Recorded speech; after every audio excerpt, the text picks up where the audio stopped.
Good morning friends. आज है 25 जून 2022। तो चलिए शुरुआत करते हैं आज की द हिंदू एडिटोरियल वोकैबुलरी की। पहला हमारा वर्ड है आज का कंक्लूडेड। कंक्लूडेड यहाँ पे एडजेक्टिव की तरह यूज हुआ है word.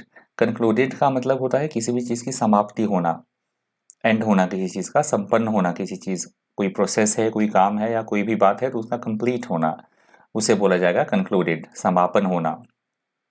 To end or to bring something to an end is called concluded.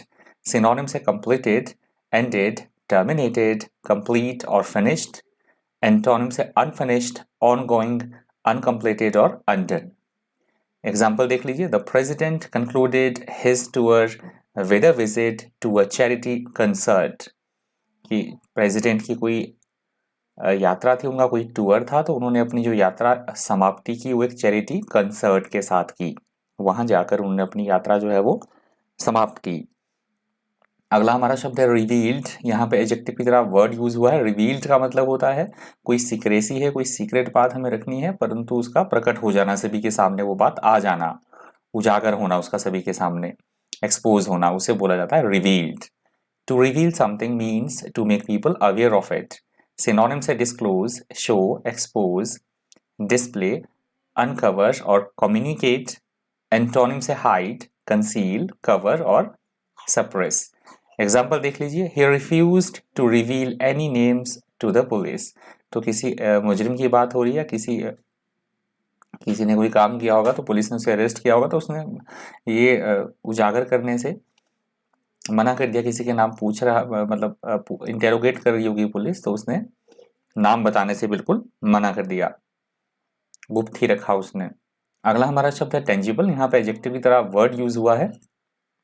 Tangible का मतलब होता है ऐसी कोई चीज है जो कि ग्राउंड तौर पे देखी जा सके, वास्तविकता हो जिसमें, स्पष्ट मूर्त तौर पे, उसे बोला जाता है tangible. That can be clearly seen to exist is called tangible. Synonyms है रियल, पैल्पेबल, मटेरियल और फिजिकल। एंटोनिम्स है एब्स्ट्रैक्ट, इनटेंजिबल, अनरियल और इनपैल्पेबल। एग्जाम्पल है आपका. There are tangible benefits in the new system. तो किसी न्यू सिस्टम की बात हो रही है, नई प्रक्रिया की बात हो रही है। न्यू सिस्टम में काफ़ी सारे जो बेनिफिट्स हैं वो आपको ग्राउंड तौर पर देखने को मिलेंगे, मतलब उसके वास्तविक बेनिफिट्स हैं, वास्तविक लाभ हैं जो ये नया सिस्टम है। अगला हमारा शब्द है सैंक्शंस। यहाँ पे नाउन की तरह वर्ड यूज हुआ है। सैंक्शंस का मतलब होता है यदि कोई भी देश किसी तरह के अंतर्राष्ट्रीय नियमों की पालना नहीं करे तो उस पर कई तरह के प्रतिबंध लगा दिए जाना, वैसे इसे बोला जाता है सैंक्शंस।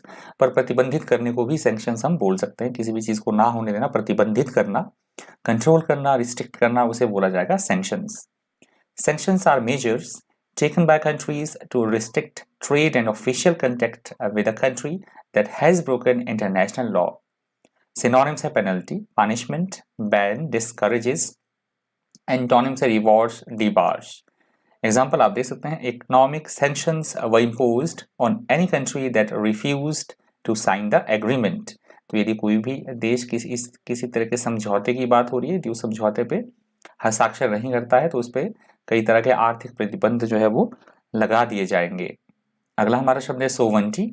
सोवंटी वर्ड यहाँ पे नाउन की तरह यूज हुआ है। सोवंटी का मतलब होता है किसी भी देश की, किसी भी ऑर्गेनाइजेशन की जो अपना स्वयं शासन चलाने की, स्वयं अपने डिसीजन लेने की जो शक्ति होती है, स्वतंत्रता, प्रभुता, संप्रभुता, तो उसे बोला जाता है sovereignty. Sovereignty is the power that a country has to govern itself or another country or state is called sovereignty. Synonyms आप देख सकते हैं. रूल, अथॉरिटी, डोमिनियन और सुप्रीमेसी. एंटोनिम्स है डिपेंडेंस, सर्विट्यूड, सबमिशन और रिटेंशन. एग्जाम्पल देख लीजिए. In a democracy sovereignty vests in the people. हम सभी जानते हैं कि जहाँ पे डेमोक्रेसी होती है वहाँ की जो स्वतंत्रता, प्रभुता होती है, वहाँ के लोगों में निहित होती है। अगला हमारा शब्द है कॉन्स्टेलेशन। कॉन्स्टेलेशन यहाँ पे नाउन की तरह वर्ड यूज हुआ है। कॉन्स्टेलेशन वैसे तो होता है तारामंडल का समूह, ग्रह नक्षत्र, उनका जो ग्रुप होता है उसे बोला जाता है कॉन्स्टेलेशन। एडिटोरियल में इस वर्ड का यूज हुआ है अ ग्रुप ऑफ फेमस और एडमायर्ड पीपल की सेंस में। उनके मतलब श्रेष्ठ व्यक्तियों का कोई ग्रुप है, स्पेशल ग्रुप है, समूह है उनका, तो उनके लिए ये वर्ड यूज हुआ है कॉन्स्टेलेशन, मतलब लोगों का समूह के लिए। A group of famous or admired people all together in one place is called constellation. Synonyms आप देख सकते हैं स्टार, ग्रुप, चीफ और क्लस्टर। एंटोनिम्स है अंडरग्राउंड, केओस और ग्राउंड। एग्जाम्पल देख लीजिए, at our annual ceremony we had a whole constellation of movie stars and directors. तो ये बात कही गई है कि हमारी जो एनुअल सेरेमनी थी उसमें जो बड़े बड़े सितार, बड़े बड़े स्टार्स थे और डायरेक्टर्स थे, उनका समूह जो है वहाँ पे प्रेजेंट थे, मतलब हमारी एनुअल सेरेमनी में। अगला हमारा शब्द है टसल। यहाँ से दूसरा एडिटोरियल भी शुरू हो रहा है। टसल का मतलब होता है किसी बात के ऊपर से आपस में खींचतान होना, उलझना, लड़ाई होना, संघर्ष होना, फाइट, उसे बोला जाएगा tussle. If one person tussles with another और if they tussle they get hold of each other and struggle और fight is called tussle. Synonyms आप देख सकते हैं स्ट्रगल, फाइट, बैटल और स्कर्मिश।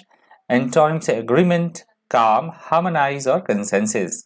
एग्जाम्पल आप देख सकते हैं, he grabbed my microphone and we tussled over that. ये बात हो रही है कि उसने मेरा, जैसे ही उसने मेरा माइक्रोफोन छीना तो उस पर हम लड़ पड़े, झगड़ पड़े या उलझ पड़े। अगला हमारा शब्द है अबॉलिश। यहाँ पे वर्ब की तरह वर्ड यूज हुआ है। अबॉलिश का मतलब होता है किसी भी कोई कानून है, कोई नियम है या किसी भी चीज का उन्मूलन करना, कैंसिल कर देना, रद्द करना, हटा देना, उसे बोला गया है abolish. If someone in authority abolishes a system or practice, they formally put an end to it is called abolish. Synonyms आप देख सकते हैं cancellation, invalidating, abolish और eliminate. Antonyms है construction, creating, engineering और accepting. Example आप देख सकते हैं when was capital punishment abolished here? तो कोई व्यक्ति ये बात पूछ रहा है, ये क्वेश्चन कर रहा है कि यहाँ पे जो कैपिटल पनिशमेंट है, मृत्यु दंड जो दिया जाता है वो कब यहाँ पे उसका उन्मूलन किया गया, उसको कब यहाँ पे रद्द किया या समाप्ति कर दी गई। अगला हमारा शब्द है रिस्ट्रेन्ड। रिस्ट्रेन्ड वर्ड यहाँ पे एडजेक्टिव की तरह यूज हुआ है। रिस्ट्रेन्ड का मतलब होता है किसी भी चीज को हम नियंत्रित कर रहे हैं या संयमित हो रहे हैं, स्वयं कंट्रोल करना, किसी चीज को रिस्ट्रिक्ट करना, उसे बोला जाता है restrained. Someone who is restrained is very calm and unemotional.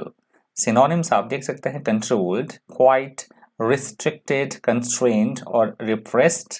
Antonyms है free, unrestrained, extravagant और uncontrolled. Example आप देख सकते हैं under the circumstances he felt he had been very restricted. बात कही गई है कि उस तरह की सर्कमस्टांसेस में उसे लगा कि उसे बिल्कुल संयमित कर दिया गया है, रिस्ट्रिक्टेड कर दिया गया है, ऐसा वो महसूस कर रहा था। अगला हमारा शब्द है प्राइमा फेसी। प्राइमा फेसी यहाँ पे एडजेक्टिव की तरह वर्ड यूज हुआ है। प्राइमा फेसी का मतलब होता है ऐसी कोई बात या ऐसी कोई स्थिति जो कि हमें प्रत्यक्ष तौर पर पहली दृष्टि में देखने से हमें सही तौर पर लगा, परंतु वास्तव में वैसी स्थिति ना हो। मतलब जाहिर तौर पे कोई बात हमें लगी कि ऐसा है, परंतु वो पहली दृष्टि से हमने उसको देखा, पर ऐसा हो सकता है कि वैसी चीजें ना हो जैसे हमें दिख रही है, उसे बोला जाता है prima facie. Based on what appears to be true at first, even though it may be proved false later. Synonyms आप देख सकते हैं at first sight, all appearances, seemingly, apparent or appearing. Antonyms है minor, certainty, closing और conclusion. Example आप देख सकते हैं prima facie evidence. तो प्रत्यक्षतः दिखने वाले सबूत या साक्ष्य की बात कही गई है।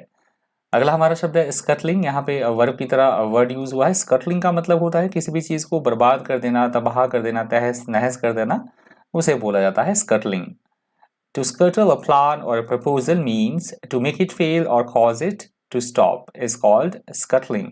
सिनोनिम्स आप देख सकते हैं रैक, रुइन, डिस्ट्रॉय, डैश और टीयर।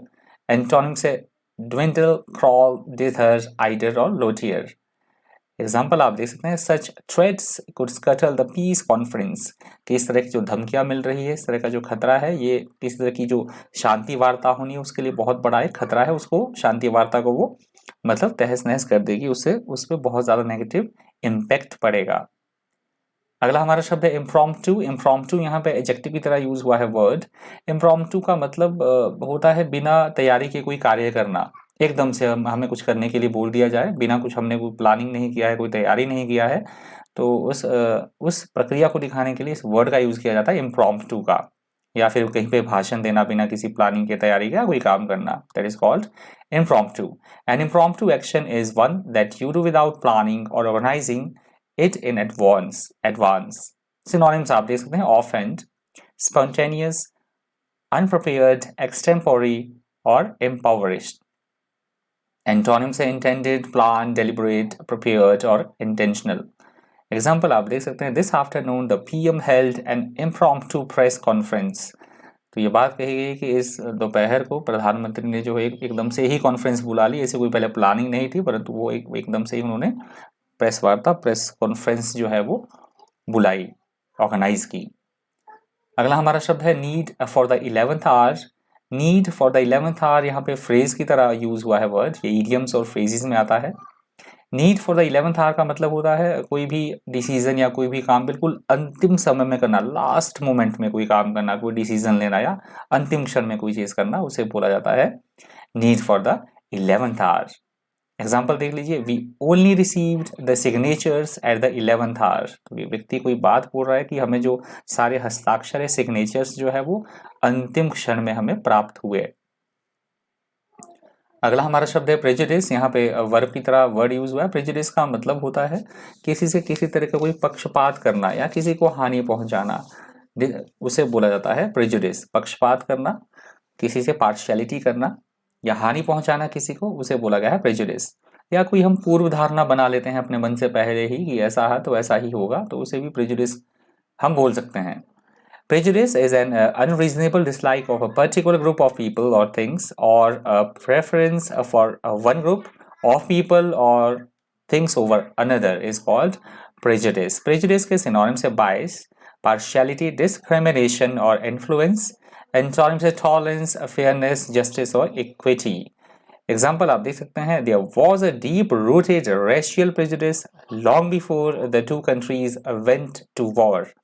ये बात कही गई है कि इन दो देशों के बीच में युद्ध होने से पहले बहुत सारी जो रेशियल तौर पे इस तरह की जो पक्षपात भरी चीजें हुई, ये बड़ा रोल प्ले किया इन चीजों ने.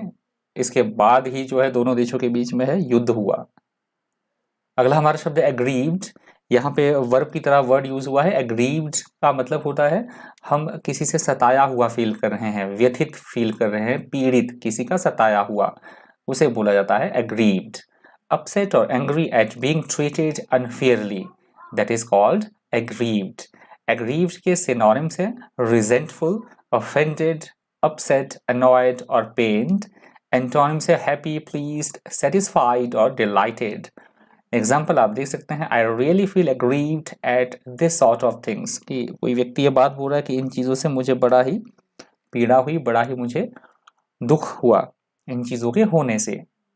अगला हमारा शब्द है एपेक्स. यहाँ पे नाउन की तरह वर्ड यूज हुआ है. एपेक्स का वैसे मतलब बहुत कंटेक्स्ट में लिया जाता है. एपेक्स का मतलब लिया जाता है कई बार कोर्ट की सेंस में, या हाईएस्ट बॉडी होगी किसी ऑर्गेनाइजेशन में. जैसे अगर जुडिशरी की बात करें तो सुप्रीम कोर्ट जो है वो टॉप मोस्ट उसमें बॉडी है, मतलब टॉप मोस्ट पे सुप्रीम कोर्ट होता है, तो एपेक्स कोर्ट उसे बोला जाता है. या फिर हम बोल सकते हैं बिल्कुल एकदम ऊंचाई पर होना, शिखर पर होना, शीर्ष बिंदु पर होना, या बहुत महत्वपूर्ण कोई बात होना, उसे बोला जाता है apex. The apex of an organisation और system is the highest and most important position in it. Synonyms आप देख सकते हैं पीक, एक्मे, समिट और पिनैकल. एंटोनिम्स है बॉटम, नादिर, बेस और फुट. एग्जाम्पल आप देख सकते हैं, at the apex of the party was its central committee. तो किसी पार्टी की बात की गई है, किसी दल की बात की गई, इस किसी दल की बात की गई है कि इस दल के जो कंट्रोलिंग बॉडी है या सब सुप्रीम कोई पावर है, जो ऑर्गेनाइजेशन है, वो सेंट्रल कमिटी है इसकी, जिसके द्वारा कि सारे निर्णय कुछ लिए जाता है इंपॉर्टेंट, और ये इस पार्टी को कंट्रोल किया जाता है, नियंत्रित किया जाता है. मतलब वो इसकी, इस दल की जो सेंट्रल कमिटी इस दल की क्या है, बिल्कुल सुप्रीम पे, शिखर बिंदु पर है वो ऑर्गेनाइजेशन. तो ये लास्ट वर्ड था आज के द हिंदू एडिटोरियल वोकैबुलरी का. इस वीडियो में इतना ही. इसी तरह के इन्फॉर्मेटिव वीडियोस के लिए बने रहिए चैनल पर. Thank you, thanks for watching.